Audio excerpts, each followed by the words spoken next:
Diary. Okay, so this is the part where everything is supposed to make sense, right? I've mapped things out, kinda. The vision boards, the 5-year plan. And yet, somehow, I still feel lost and questioning my entire life path. Like, is this normal? Oh, hey there. Welcome to Next Gen's Diary.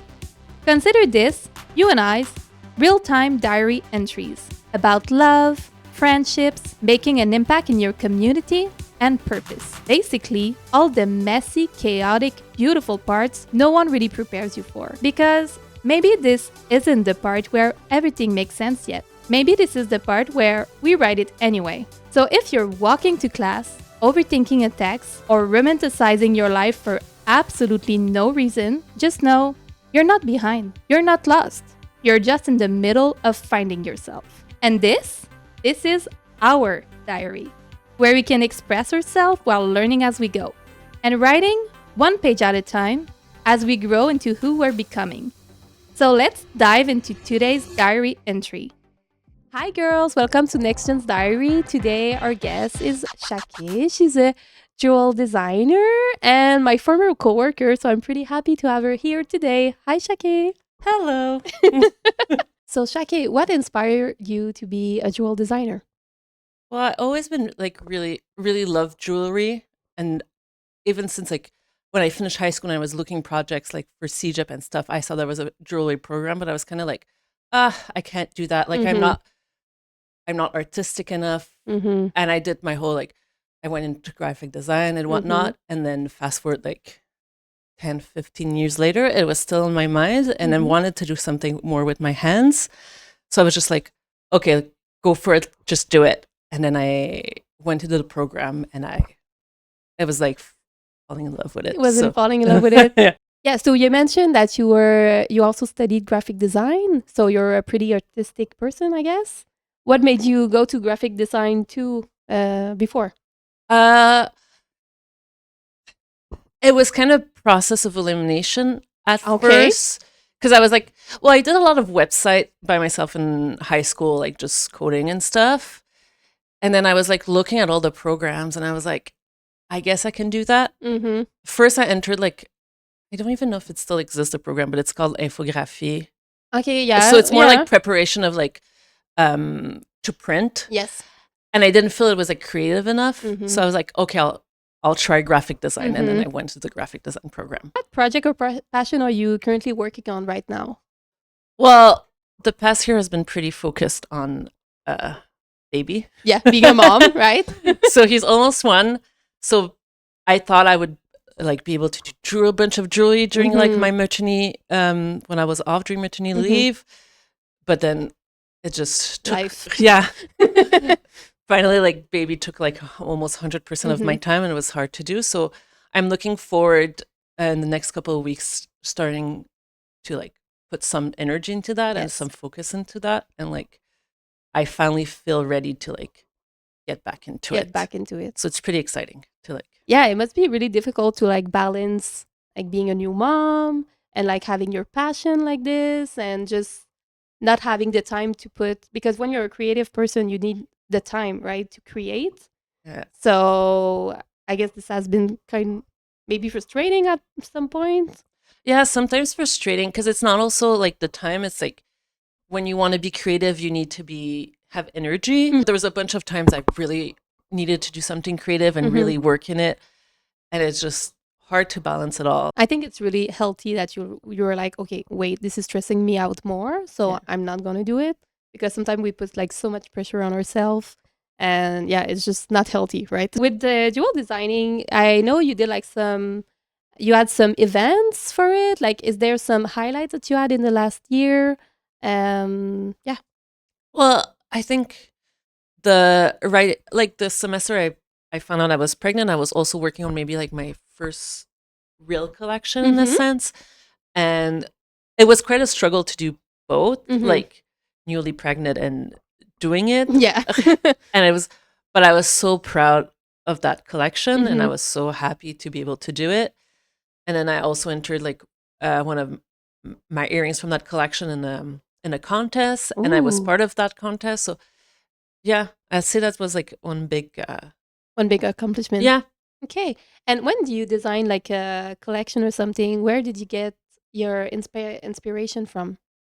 Well, I'm like really attracted to like shapes and Mm-hmm. colors.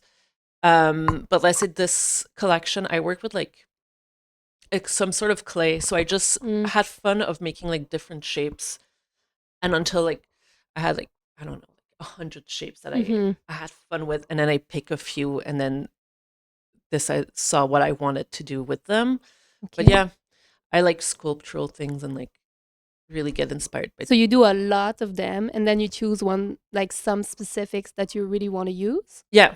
That is so cool. Yeah. And it's like my first time working like that. Like the other Mm-hmm. time I did a few pieces before, but I was just like, okay, I'll do one piece, one Mm-hmm. like very separate pieces. Mm-hmm. And there's this time that I like work on shapes and just spend many hours just like doing different shapes without like necessarily an end product. Like this, it wasn't like this is going to be an earring, Yeah. this is going to be a ring, this is Mm-hmm. going to be a necklace. It was just let's do a bunch of shapes, and the ones I really love, then I'll take them and I'll see how I can turn them in different pieces.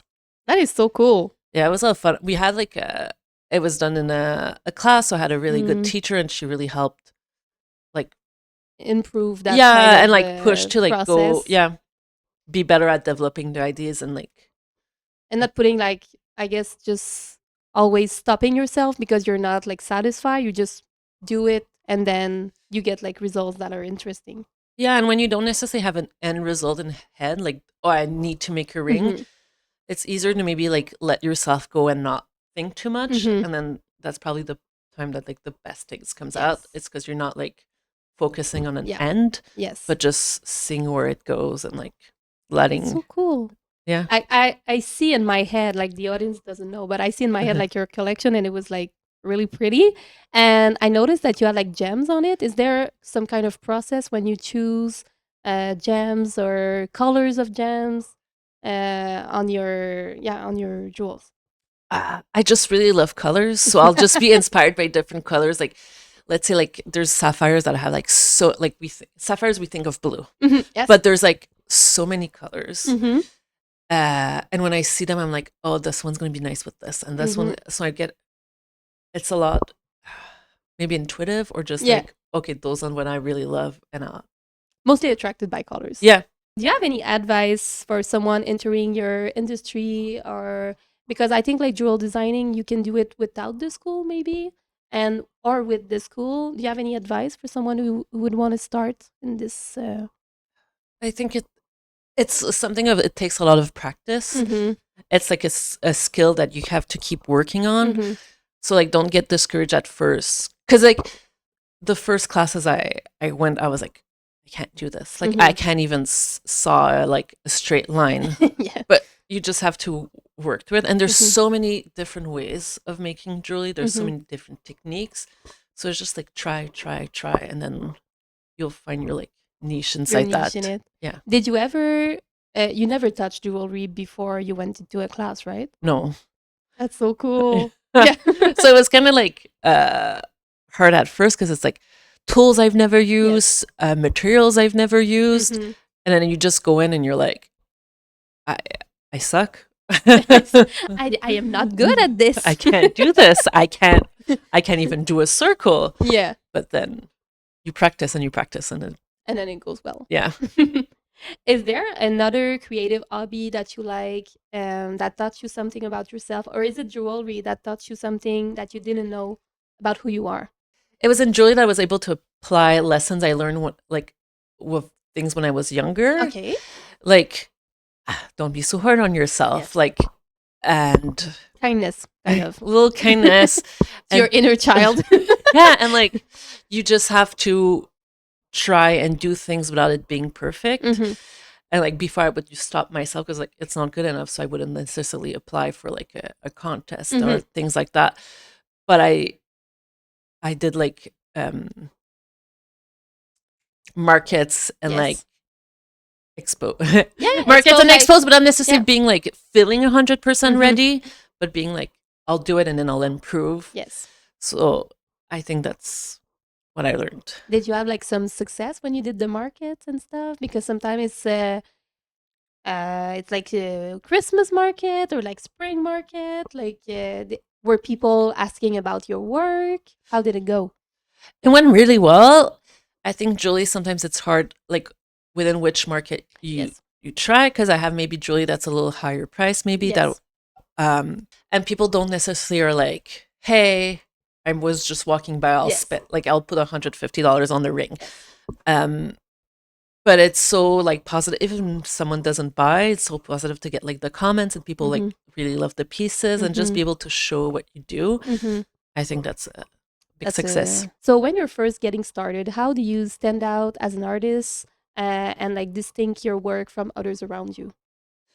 I think you have to like focus on, like, not try to be like anybody else. Sometimes we see like different things like, oh, this is so cool, this is so cool. But you kind of have to like put a bit of blinders and like, what do I really like and what do I really love? And not you compare too much to yourself to others. And like, if the work is true and like it came from a real place, that's when it's going to stand out. If you just try to do things just for end result, it's just going to fade through other things. And it might take time before you find maybe the people that love what you do, but you'll find it if you just focus on yourself and what you like, and just keep trying and developing your style, because it'll grow. At first it'll be like, probably you'll do something and then in 5 years you'll love it, and then in 5 years you'll look back, you're like, I like this. So you kind of just have to let yourself evolve as well, and it'll take time. Like, you don't get good after like one try. You just have to keep going and keep trying and just improving. Yeah, and just improving. I noticed with your Instagram page that you have like I feel like you're pretty strong on branding your work. For me, it's pretty clear that it's Chaké's design. Do you have any advice for someone who would like, because I feel like you have a thought process that is pretty specific for your branding. Do you want to talk a little bit about that? I think it comes with the luck, I guess, that I did graphic design. So I like have that mindset. So it's hard. I don't know how. It's just something I also loved doing when I did graphic design was branding. But I think it's something that's really important, because you need to it's a way to stand out and a way to like market your brand, and kind of, if if it's more expensive, it can't, like, your branding can't look cheap. Yes, for sure. That's true. Yeah, it just comes with my background of graphic design, I think.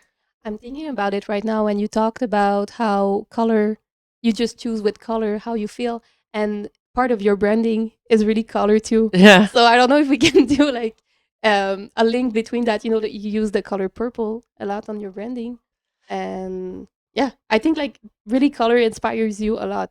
Yeah, and I think when you choose a distinctive color, it's a way to stand out, especially like in jewelry, it's a lot of white, a lot of gray, a lot of black. So more I think neutral usually, right? So it's nice to, it's a color is a way to like kind of stand out. Pop. Yeah. And you want to, for me, like jewelry is like a little pop of your outfit. Yes. So I think a way of this, my brand,